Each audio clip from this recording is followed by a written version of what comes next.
Sometimes I feel like I can kill them and I just cannot. Hey everybody, welcome back to my YouTube channel. Guys, I feel like I've missed the rank up train and now I can't seem to carry and win my games anymore. I tried my mid, I tried my ADCs, and then finally I went back into the jungle, and yeah, to no avail. I wrote down some of my complaints about this section, and gradually when I was writing these down I had an idea. Okay, I was like, okay, when I play mid, no support, and I feel like I have to just be passive and patient, but we lose 50% of the time. This is in solo queue, by the way. And then when I go ADC, I'm 301, but then we still lose because no one keeps up the pace of the game. And then in jungling, I get a ton of kill, but then we end up losing, or we end up pushing to the core. Like, I solved the part about my pacing and rhythm, and then we're at the core, 4 vs 2, ADC didn't hit tower, we lose. Lots of complaints, right?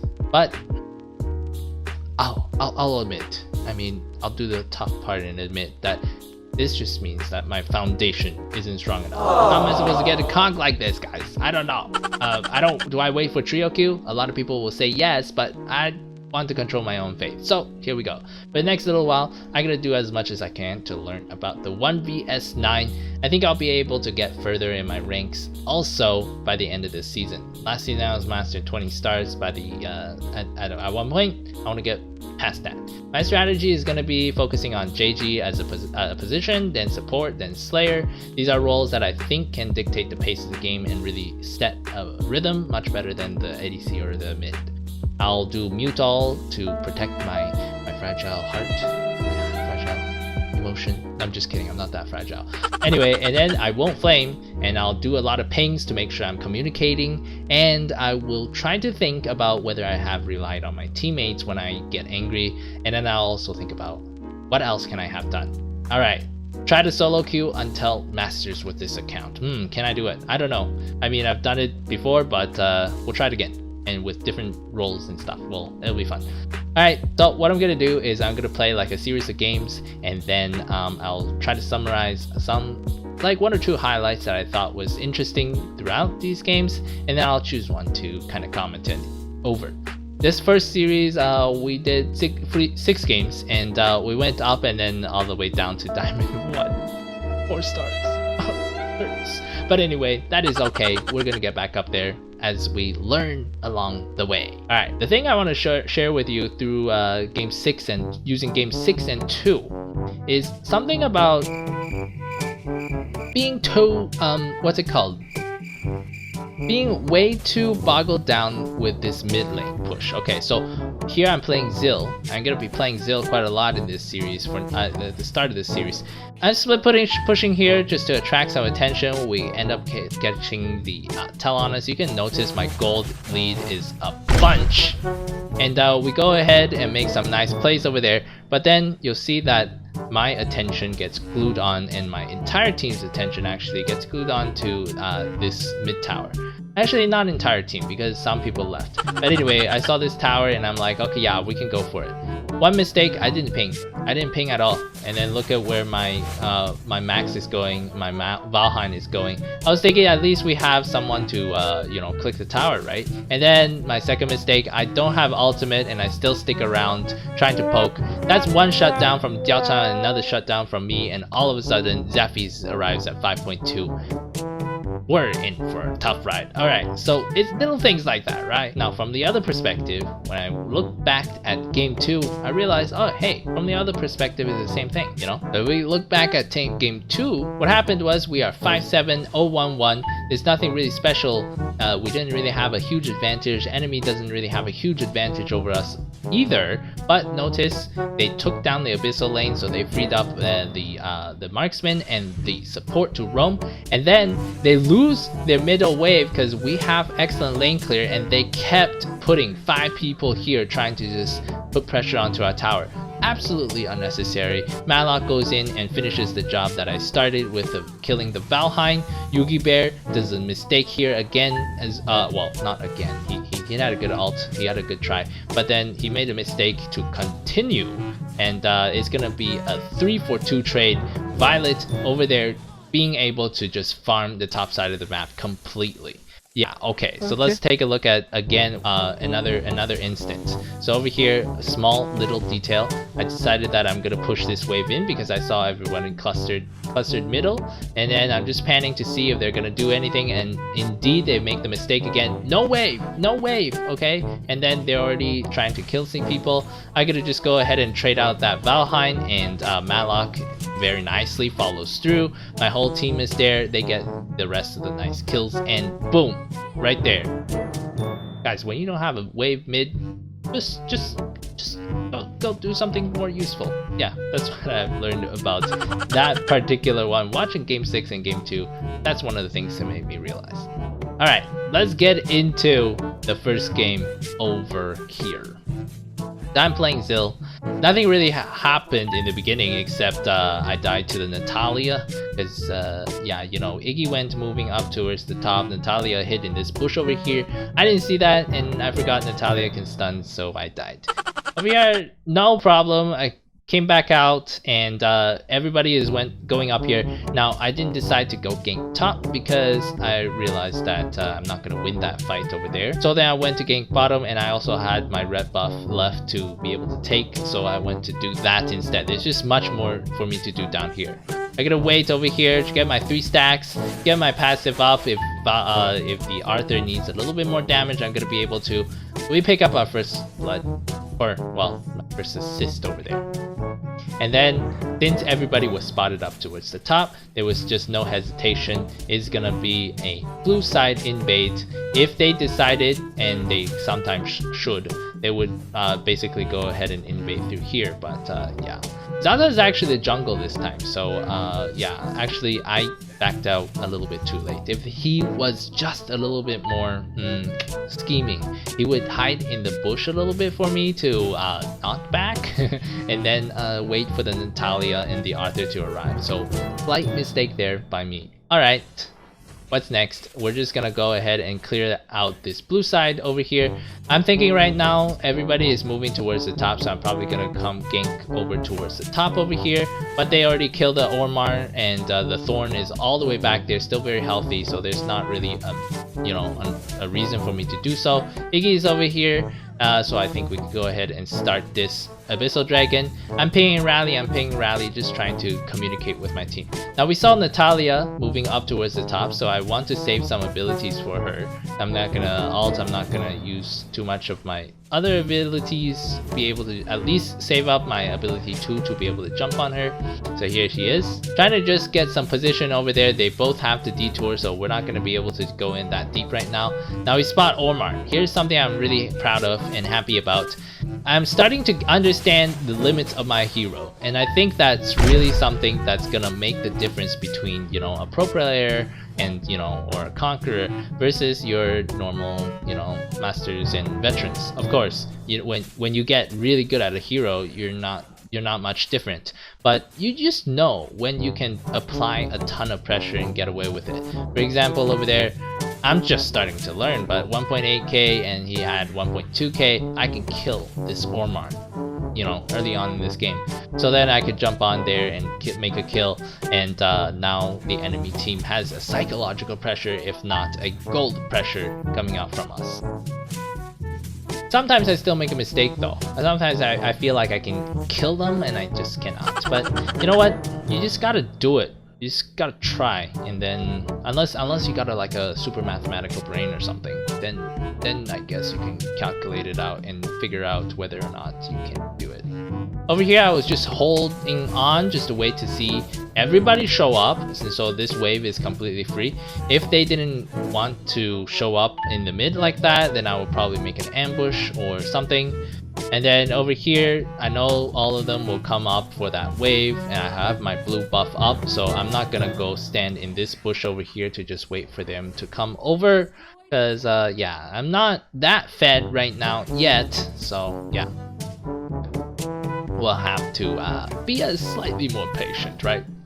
Alright, so Checking to see if their blue buff is up. It's not. If my enemies... Oh, so yeah, nice Iggy ultimate over there to start things off.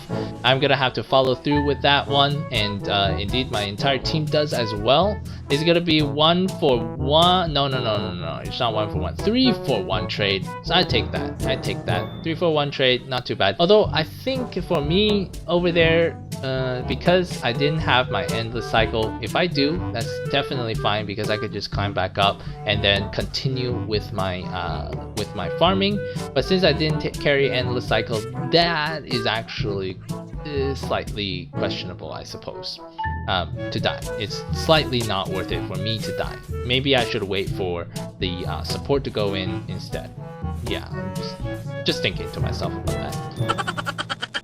Over here, I'm still kind of not used to my combo, especially sometimes when I use my S2 to jump out and try to leech the the buff or the small camps and stuff. They just stop in place. It's weird. I think they have to start the attack cycle before I jump, and if I jump before they start their attack cycle, then they're not gonna move. Just I think.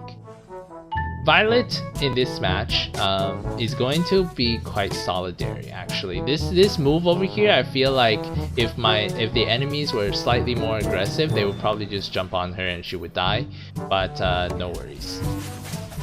We get the hook onto the enemy Ormar. I knew at this point I could kill him, so I just jump onto him, no problem. I think for this character, I like to poke a little bit and then get them down to maybe like half health usually, and then jump in on them. You can refresh your second ability once you hit them again, but because you have to hit them one more time, if the enemy has control abilities, I wouldn't do it. And then one other thing is the ultimate. Oh my goodness, if there's a cluster of people, don't even think about it. The thing is completely random, so you better make sure that they're far enough away before you ult in like that.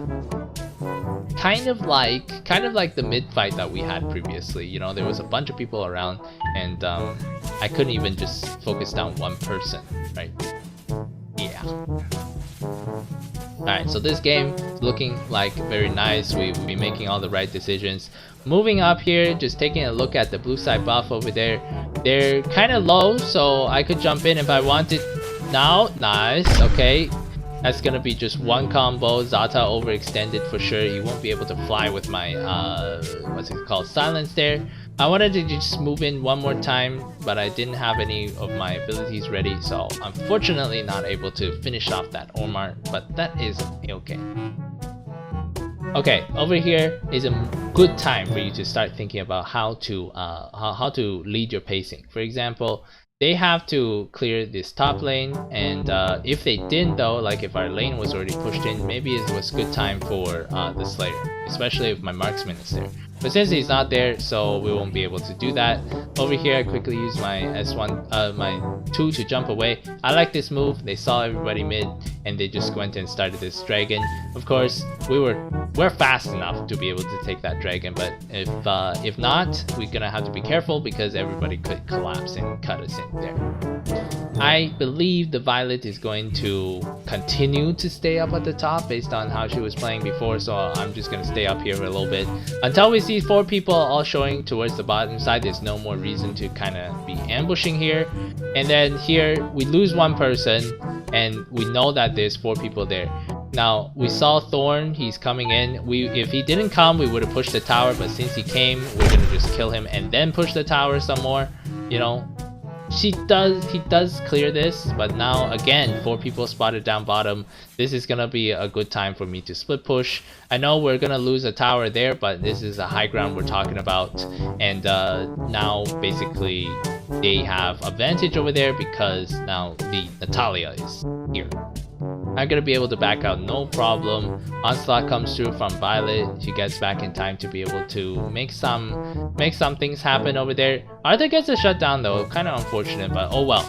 Because in this game, and you know, 1v9 times, you're not really gonna be thinking about what your teammates are doing. Now, this game in particular, I suppose it's kind of like we didn't really focus too much on just trying to take down the middle tower, in my opinion. Like we still pushed in the other lanes and we still did our jungle clears and things like that. We just had a good macro just moving around, and instead of just trying to take the tower, mid tower forcibly. I think the mid tower is the easiest to make that mistake in. Alright, so here we go. I see him, and then it was just trying to take him down again. I do get my second ability reset. I kind of wanted to go in on him again, but at this moment, Omar is slightly more tanky now. I guess that only comes with experience. Didn't know that I guess I couldn't kill him. Anyway, Zata should be flying soon, and then so I was thinking that, okay, no problem. I'm gonna wait till he flies up, and then after he lands, I'm gonna get him. But then again, oh my goodness, this is exactly where sometimes I'm just kinda still not quite used to this Zil here. But yeah, you just cannot. You have to wait till the person kind of leaves the pack, and then you go in on them. Good thing though was the Yena and the Violet, they split pushed the lanes, and so that was putting a lot of pressure. We ended up trading a couple, one tower at least. That was okay. Then I'm pinging around over here. Yeah, normal stuff, right?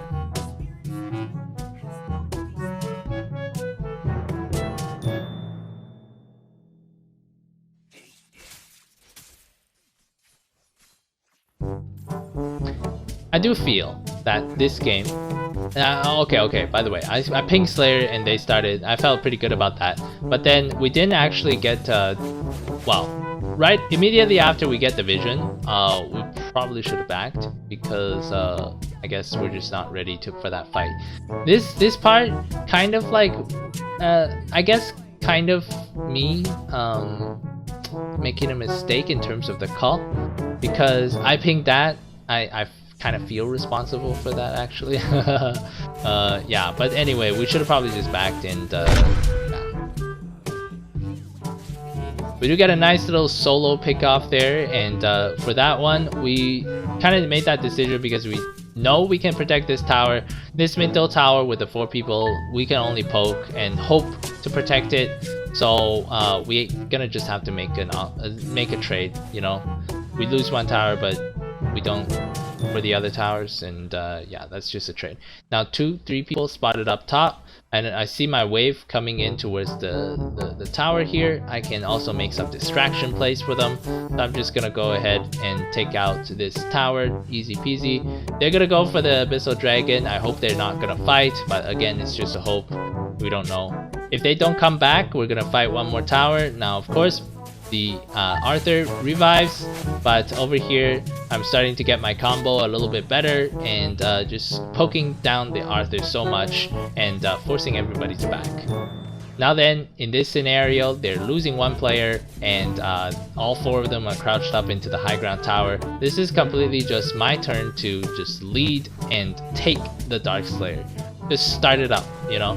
Usually if I'm playing, I don't know, ADC or mid, then I'm gonna have to ping, you know, which is fine too if you have a team that kind of knows to watch for the pings and stuff. But just when you're playing a support, when you're playing you know, a jungle, I feel like that's just so much easier, and you know, to kind of hold the fate in your own hands. I know lots of other YouTubers said this before, but it's important to say. It's important to say, and I definitely think it's true. Alright, so over here, bottom side of the map, completely taken out. Gonna go towards wherever there is our resources here. Spotted, and then also another guy. That means we're in a 5vs4 scenario. This is just no problem. I know Zata is gonna fly, so we're waiting for it, sharing some damage as well, and we're gonna spend our ultimate on that guy to just kill him. No problem. Help out our Violet, so then Violet can help us out later. Over here, I know they're fine, so turn back just to push in the wave, and then should be able to go for a win over here. Now for this one, I think I made a good choice here to just jump in and try to kill him. Unfortunately, the flicker does come out, but that, oh well, my team was able to finish that job and we protected the wave. That was important. And nice ult by Iggy. Yay! GG. Game over. Smooth game. I think this game was not so much 1v9, I'll admit that, but yeah, I still felt pretty good about it in terms of being able to just lead that Slayer, you know, sounds good. First little 1v9 series, I chose just, you know, a better one to show. Hopefully we'll have even more interesting ones in the future. Okay, yeah, thanks for tuning in.